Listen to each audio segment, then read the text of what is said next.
Vumi Lanatha waa 17 jir waxa aanay iskuulka ay ku barataa maado ku saabsan raadiyaha. badanaa maadooyinkayga aad ayaan u jeclahay sida Faransiiska, juqraafiga kulligood waan jeclahay maadooyinkayga. Casharada waa la duubaa waxaana si toos ah looga sii daayaa iskuullada Uvira ee Congo. Maxadkan ayaan wax ka bartaa sababtoo ah waalidkay ma awoodaan inay lacagta iskuulka iga bixiyaan. Macallimiinta ayaa garab ka siiya ardayda si ay uga qayb qaataan marka uu cashirku soconayo.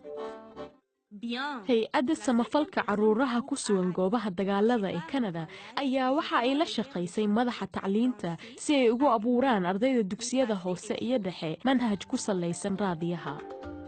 Vumi ayaa waxa ay rajaynaysaa inay waxbarashada tayada leh ay u horseedi doonto inay noqoto dhakhtarad.